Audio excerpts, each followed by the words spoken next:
जहां हमारे कुछ अधिकार है, सामने वाले व्यक्ति के भी तो अधिकार है, हमें उसके अधिकारों का भी तो रिस्पेक्ट करना है। जिस दिन उसने ऑफेंस कमिट किया है उस दिन उसकी क्या पनिशमेंट है, सिर्फ वही उस पर एप्लीकेबल होता है। पुलिस थाने में आपने जो इनमेट्स हैं उनको कोई कन्फेशन दी है, कोई आपको खाना देने आया है, सफाई कर्मचारी है, उसको कन्फेशन दी है, वो भी वैलिड नहीं होती है। आप अपना धर्म प्रैक्टिस करते हुए आसपास के लोगों के राइट्स को अफेक्ट नहीं कर सकते। Hello my lovely students, a very warm welcome to today's session. I hope all of you are doing great and ready to begin with today's session, जहां आज हम डिस्कस करने वाले हैं आपका most important concept of legal reasoning for your CLAT examination, that is the concept of fundamental rights.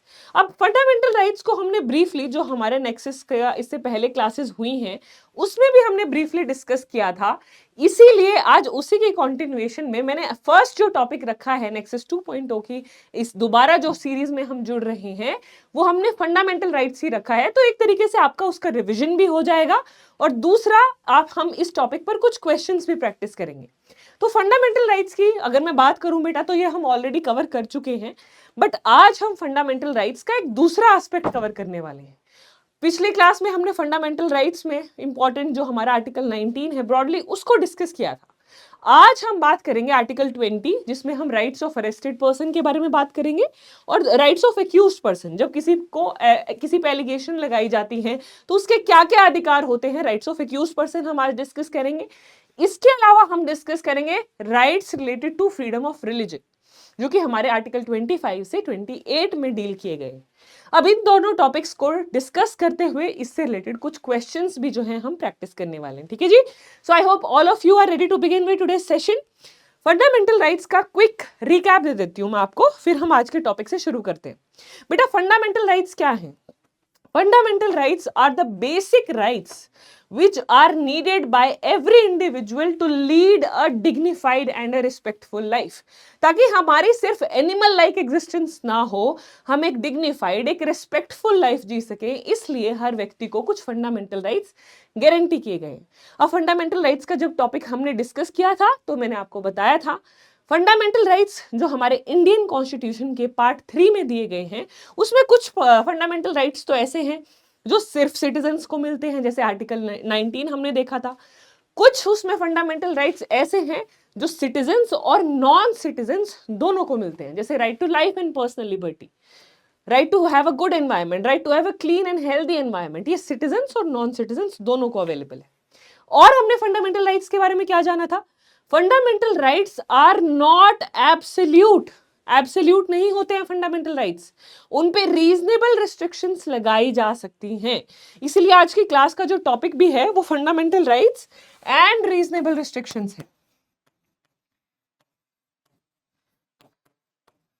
हमें fundamental rights मिलते जरूर हैं, बट इसका मतलब ये नहीं है कि वो होता है ना, हम कहते हैं rights and duties go hand in hand. Why do we say that? जहां हमारे कुछ अधिकार है, सामने वाले व्यक्ति के भी तो अधिकार है, हमें उसके अधिकारों का भी तो रिस्पेक्ट करना है। ऐसा नहीं है कि मैं अपने अधिकारों को प्रोटेक्ट करते हुए सामने वाले के अधिकारों की ऐसी तैसी करती रहूं, नहीं। If I want to enjoy my rights, I need to protect the other person's rights as well. That is very important. ठीक है? So you need to understand, wherever we talk about fundamental rights, any of the rights we talk about, right to equality, freedom of speech and expression, उसके अलावा right to abolition of titles, ठीक है, freedom of religion की अगर हम बात करें, right against exploitation की बात करें, जितने भी हमारे अधिकार हैं सभी अधिकारों पे कुछ ना कुछ रीजनेबल रिस्ट्रिक्शंस लगाई गई हैं। अब ये रीजनेबल रिस्ट्रिक्शंस लगाता कौन है? क्या कोर्ट लगाता है? नहीं, ये रीजनेबल रिस्ट्रिक्शंस लगाई जाती हैं हमारी पार्लियामेंट के द्वारा। अब वो रीजनेबल रिस्ट्रिक्शंस कैसी हो सकती है? जैसे मेरा अधिकार है freedom of speech and expression, मैं अभी आपको ये कोई चीज समझा रही हूँ, कोई टॉपिक बता रही हूँ या अपने व्यूज एक्सप्रेस कर रही हूँ, तो क्या ये एक्सप्रेस करते हुए मैं किसी को डिफेम कर सकती हूँ?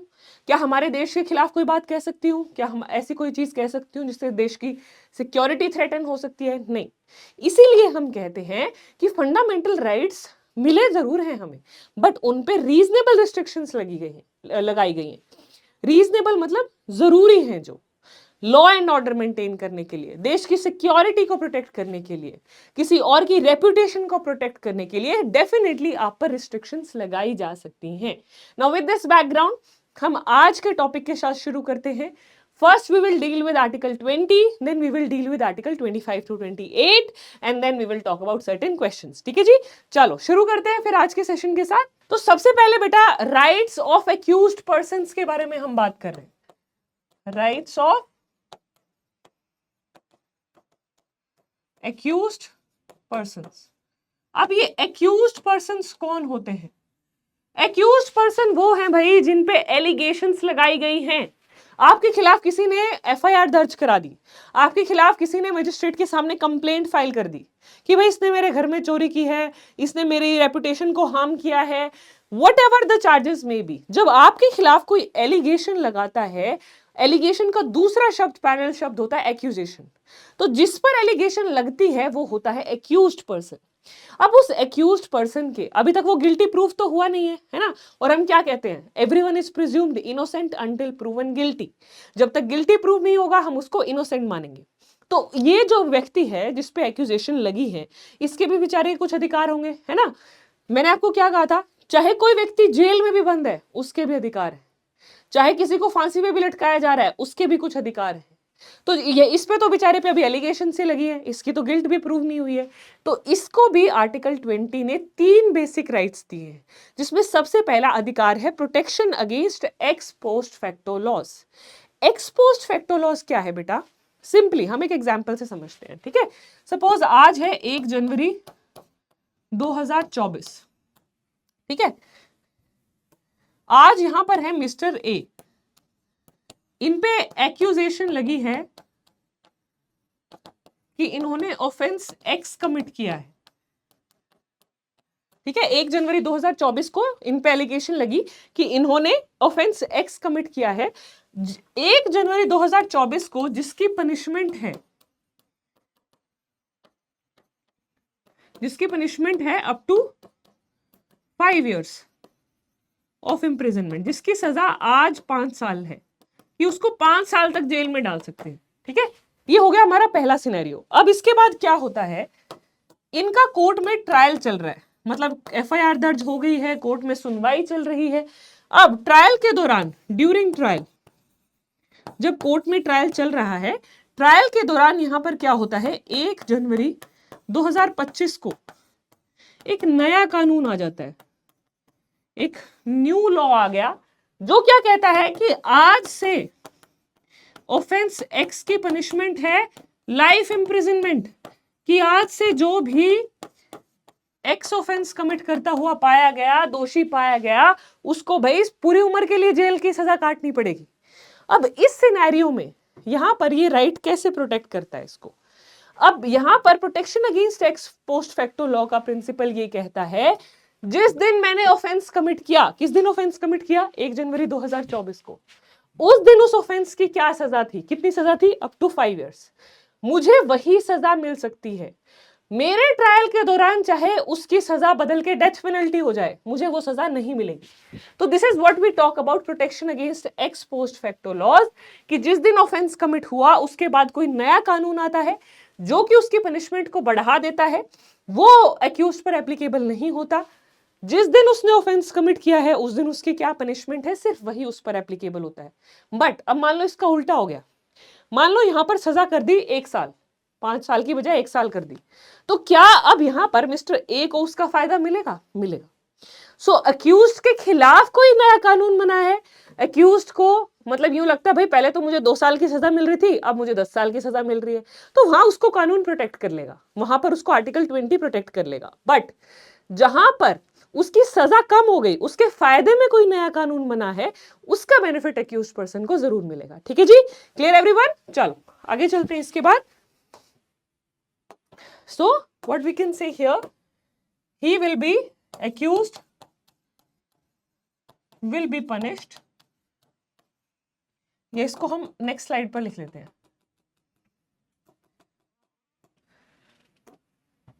accused person will be punished according to the offense, according to the punishment according to the punishment of offense, according to punishment of offense on day of commission,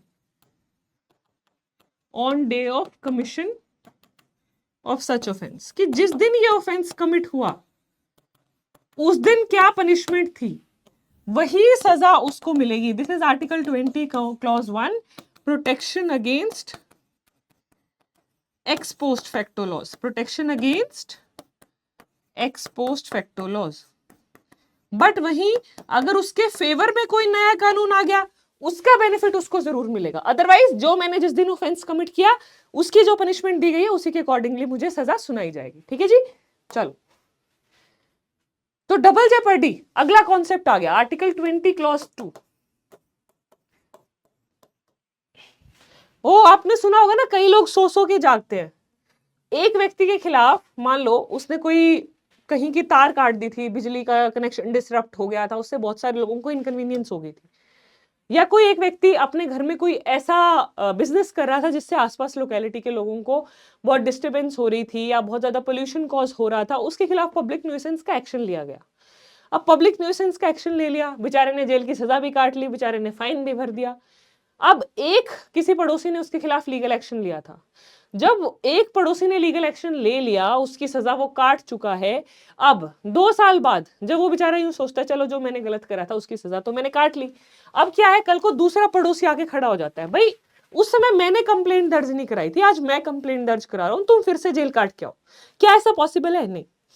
इसलिए हमारा कॉन्स्टिट्यूशन कहता है कि जब कोई व्यक्ति सेम ऑफेंस के लिए अगेंस्ट द सेम पीपल एक बार सजा काट चुका है तो बार बार उसके खिलाफ केस दर्ज नहीं कराया जा सकता, क्योंकि उससे कोर्ट का भी समय बर्बाद होता है, उससे पुलिस इन्वेस्टिगेटिंग अथॉरिटीज का भी टाइम बर्बाद होता है, और जिस व्यक्ति के खिलाफ आप एक्यूजेशन लगा रहे हो उसको भी मेंटल ट्रॉमा से गुजरना पड़ता है.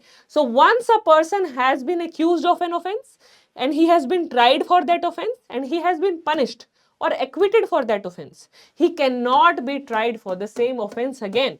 So what does it mean? Accused,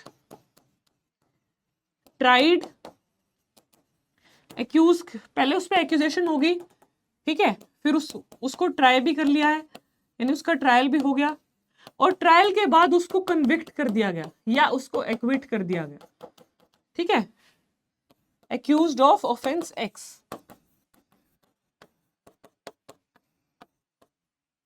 ठीक है जी.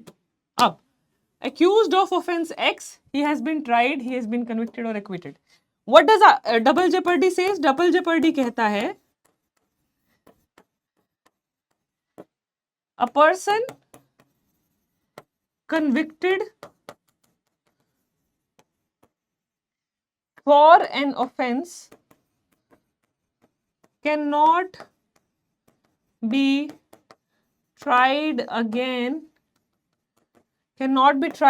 for the same offense. कि एक बार एक ऑफेंस के लिए जब उसने सजा काट ली है तो बार बार सेम ऑफेंस के लिए उसको जेल में नहीं डाला जाएगा. अब इसमें एक और सिनेरियो आ जाता है. ठीक है, इसमें क्या होता है, यहां पर एक पर्सन है मिस्टर ए. ठीक है, मिस्टर ए है, इन्होंने फायर किया एक्स पे भी वाई पे भी, fired at X and Y. अभी ये जो है एक्स, इसकी डेथ हो जाती है, ये हॉस्पिटलाइज्ड रहते हैं. ठीक है, इसमें पाया जाता है उनकी डेथ होती है बिकॉज एक्स को ऑलरेडी कोई हेल्थ इशू था,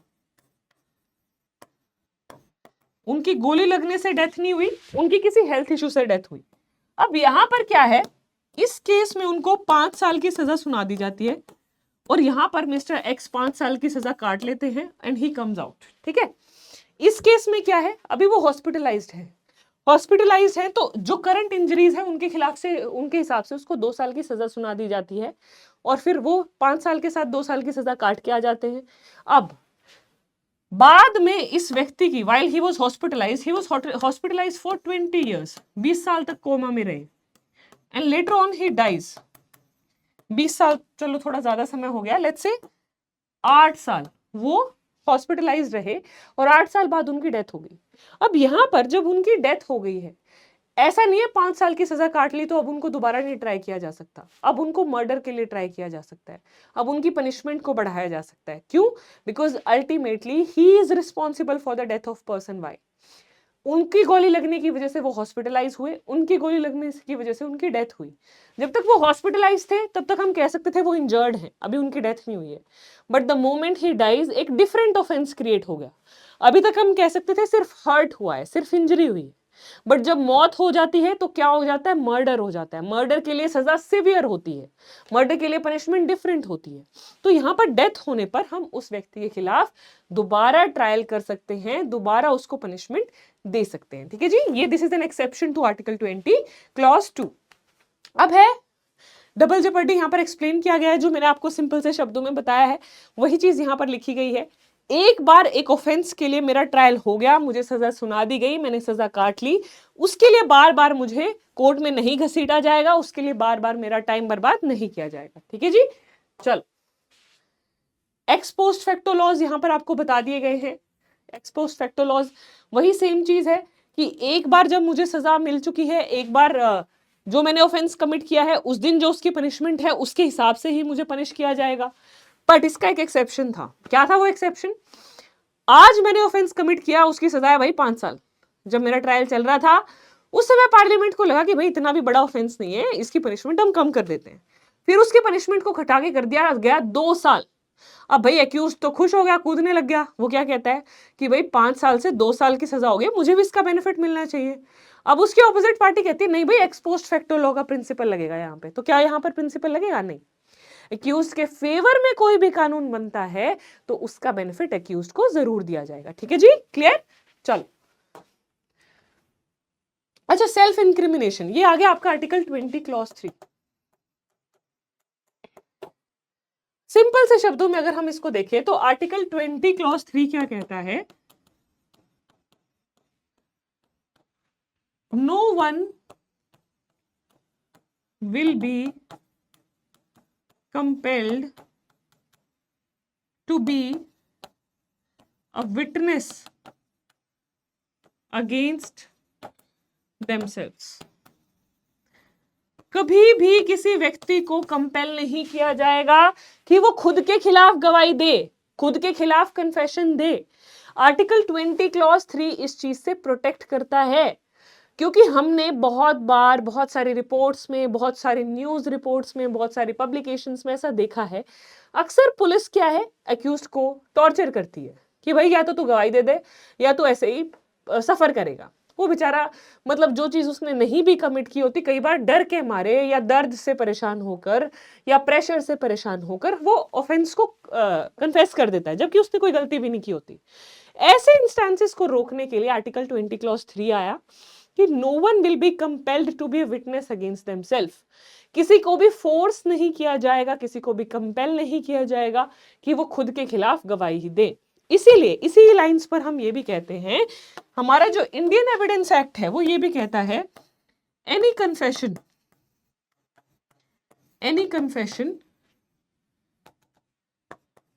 made to a police officer, any confession made to a police officer,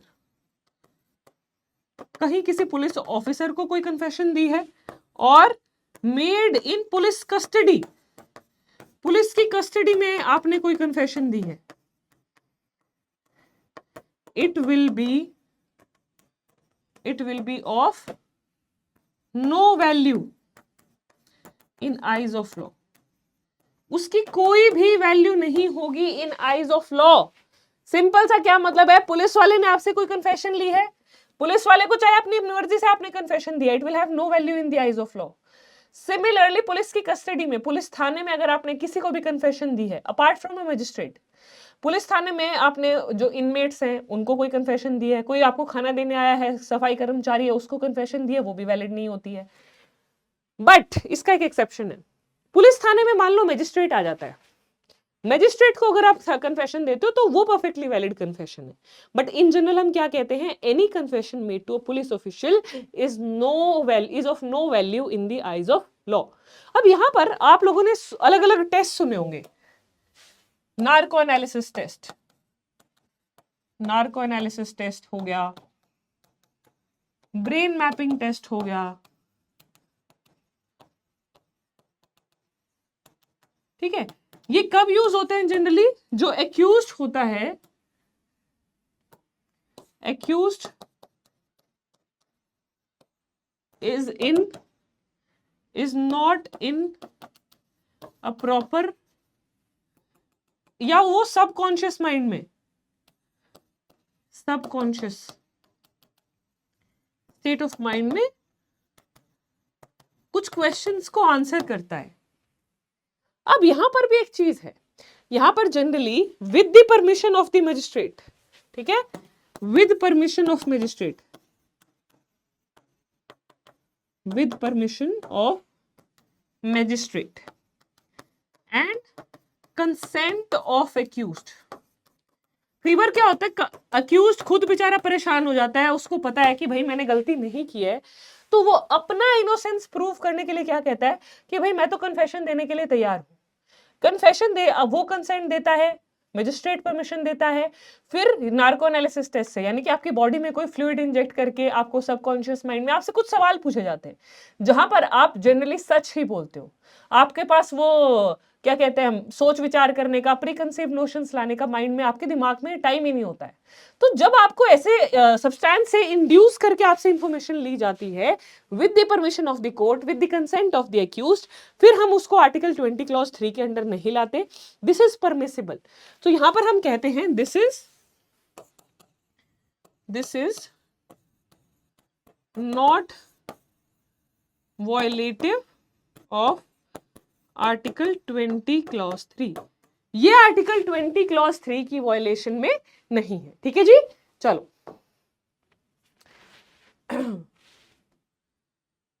एक सेकेंड, हाँ जी, हाँ अब हम बात करते हैं आर्टिकल 20 को हमने डिस्कस कर लिया। आर्टिकल 20 के 3 हिस्से थे, कौन कौन से थे वो 3 हिस्से?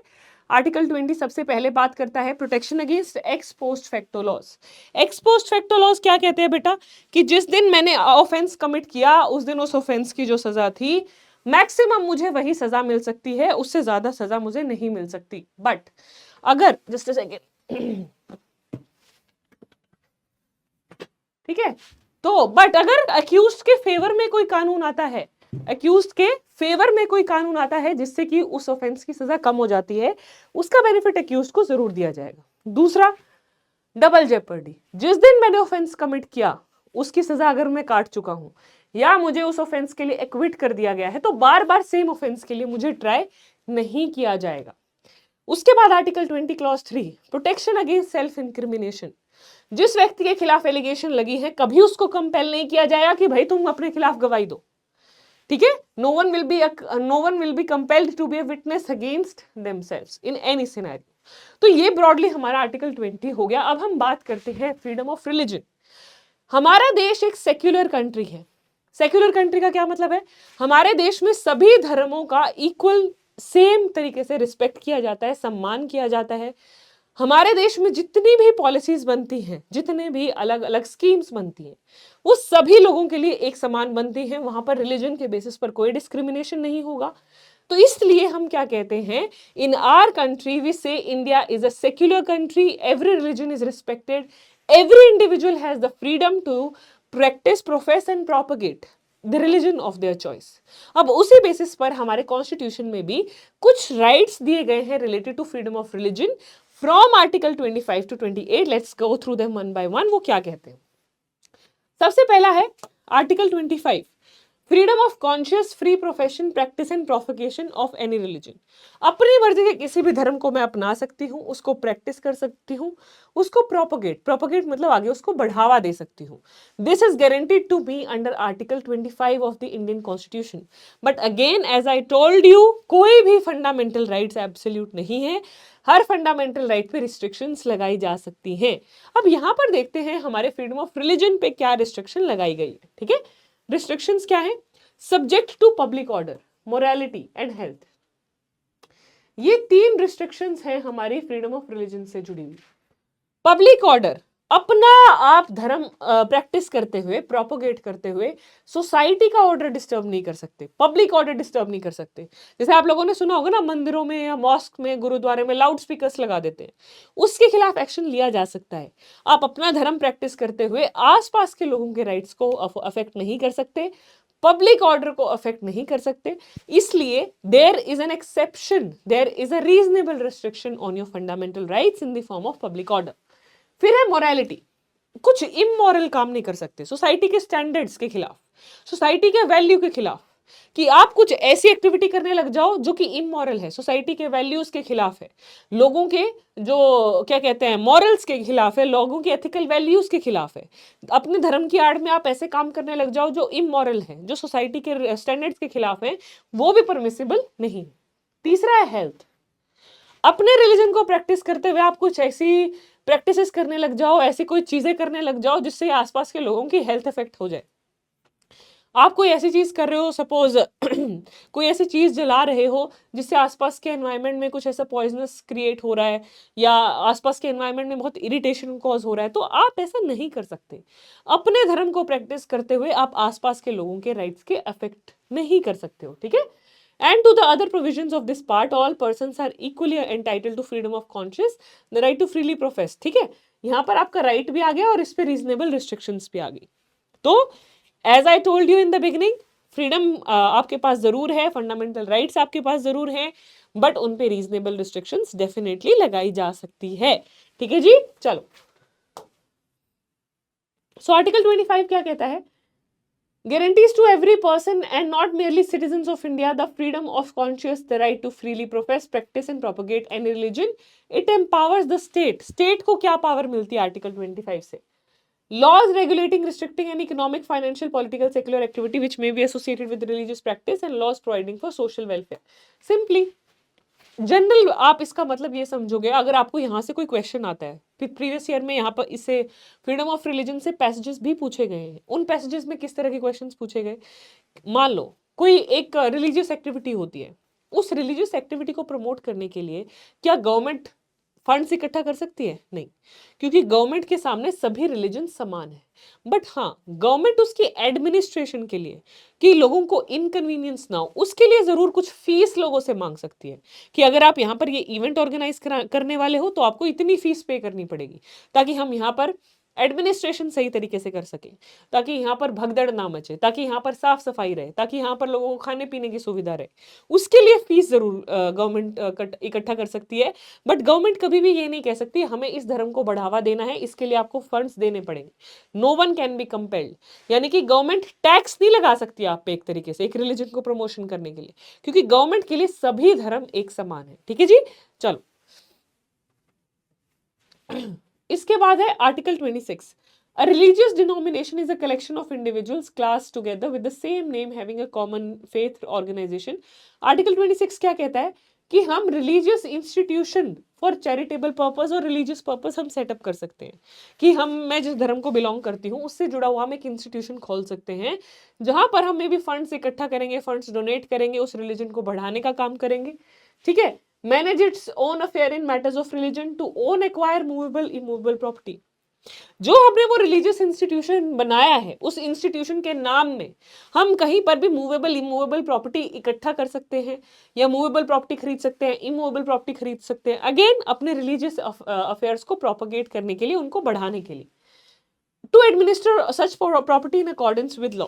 सिंपल सा आर्टिकल 26 कहता है अपने धार्मिक मसलों को सुलझाने के लिए या उनको मेंटेन करने के लिए हर धर्म के पास ये फ्रीडम है कि वो अपने रिलीजियस मैटर्स को, अपने रिलीजियस अफेयर्स को मेंटेन करने के लिए इंस्टीट्यूशंस खोल सकते हैं, मूवेबल इमूवेबल प्रॉपर्टी भी खरीद सकते हैं, ठीक है जी। चलो, अब आर्टिकल 27 एंड आर्टिकल 28। आर्टिकल 27 कहता है no person shall be compelled to pay any taxes the process of which are specific appropriated in payment of expenses for promotion or maintenance of any particular religion। यानी कि tax का क्या मतलब होता है? Tax मतलब जो हर व्यक्ति को पे करना पड़ेगा, जहां पर गवर्नमेंट ने रूल रेगुलेशन बना दी कि भाई अगर आपकी इतनी इनकम है, इतनी तनख्वाह है, या इस पर्टिकुलर पर्पस के लिए आप गाड़ी खरीदते हो, रोड टैक्स पे करते हो, whatever, different forms of schemes are made, different policies are made for the tax payment. अब आर्टिकल 27-28 क्या कहते हैं, कभी भी जो हमारी सरकार है वो एक धर्म के बढ़ावे के लिए, एक रिलीजन को आगे बढ़ाने के लिए, एक रिलीजन को प्रमोट करने के लिए कोई टैक्स नहीं लगा सकती, जिसका मैंने आपको एग्जाम्पल भी दिया। No government, no administration can impose a particular tax for the promotion of a particular religion, ठीक है। No religion instruction shall be provided in educational institution maintained out of state funds. जितने भी हमारे सरकारी school हैं, सरकारी colleges हैं, या जहां कहीं पर भी सरकार किसी तरीके से फंड्स प्रोवाइड कर रही है, किसी भी ऐसे इंस्टीट्यूशन में रिलीजियस इंस्ट्रक्शंस नहीं दिए जाएंगे, एक रिलीजन को बढ़ावा बिल्कुल भी कहीं पर भी नहीं दिया जाएगा, ठीक है। क्योंकि रिलीजियस इंस्टीट्यूशन, एजुकेशनल इंस्टीट्यूशंस का पर्पस क्या है? एजुकेशनल इंस्टीट्यूशंस का पर्पस ही यही है, इक्वालिटी बनाए रखना, एक समानता बनाए रखना, सब में एक समान, एक जैसी फीलिंग हो। अगर हम ये चीज वहां पर प्रमोट करेंगे, एक रिलीजन को पढ़ाना, एक रिलीजन की टीचिंग्स को पढ़ाना, इंस्ट्रक्शंस को देना अलाउ करेंगे, तो वहां पर इक्वालिटी नहीं होगी, and the very purpose of education will be defeated. अब इसके बाद है, nothing in clause 1 shall apply to educational institution which is administered by the state but has been established under any endowment of trust. यानी कि जहां पर किसी religious trust ने उसको एडमिनिस्टर किया है, जहां किसी रिलीजियस ट्रस्ट ने किसी इंस्टीट्यूशन को बनाया है, वहां पर ये जो क्लॉज है वो अप्लाई नहीं होगा, ठीक है जी। Clear everyone? No person attending any educational institution recognized by the state or receiving aid out of state fund shall be required to take part in any religious instructions that may be imparted in such institution, to attend any religious worship that may be conducted. Simple सा मतलब है, आप किसी religious institution का हिस्सा है, religious institution ने कोई एजुकेशनल इंस्टीट्यूशन सेटअप किया है, वहां पर डेफिनेटली अपने रिलीजन को प्रमोट करने के लिए वो रिलीजियस इंस्ट्रक्शंस दे सकते हैं। बट अगर कोई एजुकेशनल इंस्टीट्यूशन ऐसा है जहां पर स्टेट फंडिंग है, जहां पर गवर्नमेंट की फंडिंग है, वहां कहीं पर भी एक धर्म को बढ़ावा देने की बात कभी भी नहीं की जा सकती है। Clear everyone? चलो अच्छा, अब हम बात करते हैं आर्टिकल 28 की कॉन्टिन्यूएशन में, exemption from taxes and prohibition of religious preaching in state educational institution. ये मैं आपको एक्सप्लेन कर चुकी हूं ऑलरेडी। आर्टिकल 27 कहता है, no person shall be compelled to pay taxes. This is important. ये एक तरीके से दोनों पॉइंट क्रक्स हो गए जो मैंने आपको समझाया है। Article 27 provide that no person shall be compelled to pay taxes on promotion or maintenance of any particular religion. This is in consonance with the concept of secularism. It means equal respect for all religion. किसी एक धर्म के बढ़ावे के लिए tax impose नहीं किया जाएगा। दूसरा, article 28 strictly restricts any kind of instructions of religious preachings in educational institutions wholly maintained by state funds. जहां पर किसी एजुकेशनल इंस्टीट्यूशन को कंप्लीटली गवर्नमेंट फंड से मेंटेन किया जाता है, वहां कभी भी एक धर्म को बढ़ावा या एक धर्म की टीचिंग्स या इंस्ट्रक्शंस नहीं दी जा सकती। So this is the crux of article 27 and 28। और 25, 26 जनरली आपको यही कहते हैं। 26 कहता है आप रिलीजियस इंस्टीट्यूशन सेटअप कर सकते हैं। आर्टिकल 25 आपको कहता है आपको फ्रीडम है अपने रिलीजन को प्रैक्टिस, प्रोफेस और प्रोपगेट करने की। तो कहीं ना कहीं अगेन, जो हमने शुरुआत में पढ़ा, अधिकार आपके पास जरूर है, बट उन अधिकारों पे रीजनेबल रिस्ट्रिक्शंस इंपोज किए जा सकते हैं। None of your rights are immune from reasonable restrictions. And who impose this reasonable restrictions? These restrictions are impose by the parliament. अब देखो, रिस्ट्रिक्शंस के आगे वर्ड है रीजनेबल। रीजनेबल का क्या मतलब है? गवर्नमेंट अपनी मर्जी की रिस्ट्रिक्शंस नहीं लगा सकती कि आज सरकार के मन में आया और ये कोई भी रिस्ट्रिक्शन लगा दी मुंह उठा के, एक जिससे एक धर्म क्या कहते हैं, किसी एक रिलीजन पर पर्टिकुलर पर कोई रिस्ट्रिक्शन लगा दी, दूसरे रिलीजन पर नहीं लगाई। ऐसा नहीं कर सकते। जहां कहीं पर भी रिस्ट्रिक्शन लगाई जा रही है वो रीजनेबल होनी चाहिए। रीजनेबल मतलब कि वो लोगों के फायदे के लिए होनी चाहिए, लोगों के भले के लिए होनी चाहिए, ग्रेटर गुड के लिए होनी चाहिए, आम जनता के भले के लिए होनी चाहिए। ठीक है जी, चलो अब हम कुछ क्वेश्चंस देख लेते हैं। ठीक है, इस तरह के क्वेश्चंस आपसे पेपर में पूछे जाते हैं। So first of all, Mr. Z is a citizen of India, was issued a passport by the passport officer, and Mr. Z was due to travel to Spain on 15th of July 2021. On 11th July, Mr. Z received a letter from regional passport officer intimating him that it was decided by the government of India to seize his passport in public interest. Now, Mr. Z was required to surrender his passport within 7 days of receipt of that letter. In the given situation, which of the following statement is correct? एक तरीके से अगर आप इस question को देखो तो ये क्वेश्चन किस टॉपिक से जुड़ा हुआ है? ये क्वेश्चन जुड़ा हुआ है आपका रीजनेबल रिस्ट्रिक्शन से। और जो मैं आज की क्लास में बहुत बार कह चुकी हूँ, फंडामेंटल राइट्स के साथ साथ रिस्ट्रिक्शंस भी जुड़ी हुई हैं। अब रीजनेबल रिस्ट्रिक्शंस से जुड़ा हुआ ये क्वेश्चन है। अब इसमें ऑप्शन देखते हैं क्या क्या है। Mr. Z can challenge the letter on the ground that it is violative of his fundamental right of free movement throughout the territory of India. B कहता है Mr. Z can challenge the letter on the ground that it is violative of his fundamental right to reside and settle in any part of India. C कहता है Mr. Z can challenge the letter on the ground that it is violative of law relating to passport in India. D कहता है he cannot challenge on the ground that it is violative of his fundamental rights of free movement throughout the territory. अब देखो भाई, उसको Spain जाना था तो within India की मूवमेंट की तो बात हो नहीं रही, तो ए बी और डी तो कैंसिल हो गए, तो C is the right answer. वो किस ग्राउंड पे चैलेंज कर सकता है? It is violative of law relating to passport in India. इससे रिलेटेड आपका एक केस है, मेनका गांधी का केस। मेनका गांधी के केस में भी she was suppose to travel abroad which is a fundamental right, और उनको बिना किसी प्रायर नोटिस दिए उनका पासपोर्ट सीज कर लिया जाता है। तो जहां कहीं पर भी गवर्नमेंट आपके राइट को वायलेट कर रही है, गवर्नमेंट आपको ऐसा एक्शन ले रही है आपके खिलाफ जहां आपका राइट वायलेट हो सकता है, उस सिनेरियो में गवर्नमेंट की रिस्पॉन्सिबिलिटी है आपको एटलीस्ट एक मौका तो दे, एक चांस तो दे अपना side of the story present करने का। इसलिए C is the right answer for this question. ठीक है, क्योंकि हर एक ऑप्शन में यहां लिखा था through out the territory of India, any part of India, यहां पर भी एनी पार्ट ऑफ इंडिया। यहां पर वो इंडिया में ट्रेवल की बात नहीं कर रहा, वो स्पेन के ट्रेवल की बात कर रहा था, तो ये ऑप्शंस ऑटोमेटिकली कैंसिल हो गए। चलो अगला सवाल है, a law was enacted by parliament which consisted of provision making it mandatory for every person riding a two-wheeler in India to wear a helmet, failing which such person was made liable to fine. Mr. X, a citizen of India, was fined for violation of said provision. Mr. X challenged the constitutional validity in the given situation. Which of the following statement is correct?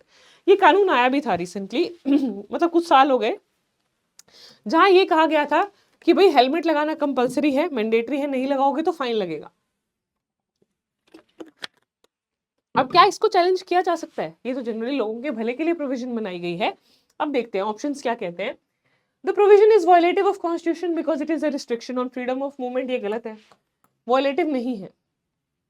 The provision is not violative of constitution because it is reasonable restriction on freedom of to move freely throughout the territory of India. तो इसका right answer है A, B. Why B is the right answer? Fundamental right जरूर है, but fundamental rights के साथ कुछ reasonable restriction भी है। यहाँ रीजनेबल रिस्ट्रिक्शन आपके फायदे के लिए लगाई गई है, आपके भले के लिए लगाई गई है, for your protection, for your safety, for public law and order, इसलिए रीजनेबल रिस्ट्रिक्शन अलाउड है। Right answer will be option B. ठीक है, अगला सवाल है, in a government school a religious group wants to offer voluntary religious classes to students after school hours in the school premises, which of the following statement is most legally correct? अब ये बताओ, government funded school में क्या religious classes दी जा सकती है? नहीं। हमने अभी पढ़ा था ना, जहां कहीं पर भी गवर्नमेंट फंडेड इंस्टीट्यूशंस हैं वहां पर रिलीजियस इंस्ट्रक्शंस नहीं दी जा सकती to promote a particular religion. अब इसका ऑप्शंस देखते हैं। द स्कूल मस्ट परमिट, नहीं। The school must not allow, as state funded school can not engage in any religious activity. So इसका आंसर है बी। ये अभी हमने पढ़ा, आर्टिकल 27, 28 में यही कहा गया है, 28 में पर्टिकुलरली, कि जो भी स्टेट फंडेड इंस्टीट्यूशंस हैं वहां पर रिलीजियस इंस्ट्रक्शंस नहीं दिए जाएंगे टू प्रमोट और for the maintenance of a particular religion. इसलिए B is the right answer. इस तरीके से जो भी कॉन्सेप्ट आप पढ़ते हो उसको समझो और उसको अप्लाई करके ऐसे आपको आंसर करना है। ठीक है जी, चलो। A government hospital decides to administer a mandatory vaccination program to all its staff, including those who belong to a religious group, that prohibits vaccination on doctrinal grounds. The staff members argue that this violates freedom of religion. Which of the following is the best legal justification? अब बताओ भाई, जहां कहीं पर vaccination की बात है तो क्या धर्म के बेसिस पर मैं वो डिनाई कर सकती हूँ? Answer will be no. The government can restrict religious practices if the restriction necessary for public health and safety. जो आपने कोविड के टाइम भी देखा होगा, कोविड के टाइम बहुत सारे ऐसे रिस्ट्रिक्शंस लगाई गई थी कि वैक्सीनेशन कराना मैंडेटरी है, अगर आपको किसी गवर्नमेंट स्कीम को एनरोल करना है या उसके बेनिफिट लेने हैं तो भी वैक्सीनेशन कराना जरूरी है। तो जहां कहीं पर गवर्नमेंट पब्लिक हेल्थ के लिए, पब्लिक सेफ्टी के लिए, for the benefit of public ऐसी कोई रिस्ट्रिक्शन लगाती है, इट इज परफेक्टली वैलिड, उसको डिनाई नहीं किया जा सकता। ठीक है जी। So the right answer for this question will be option B. Alright, चलो, now there are 4 more questions which you will find in this PPT. Those 4 questions are a homework for all of you. वो चारों questions आपको answer करने हैं मुझे comment section में। I will see to it how many of the students answer correctly. और इन चारों questions के जवाब मैं आप सभी के साथ अगले सेशन में, जो हमारा लाइव सेशन होगा for the Nexus 2.0 legal reasoning class, जिसमें हम एक डिफरेंट टॉपिक डिस्कस करेंगे। But before I begin with the topic, I will discuss the answer to these questions and I will waiting for the response of all the students in the comment section for the answer of these questions. ठीक है, so that's all about today's class. Thank you everyone. I hope you all have a great day ahead. Looking forward to your answers in the comment section. See you all in the next class. Bye bye. Take care.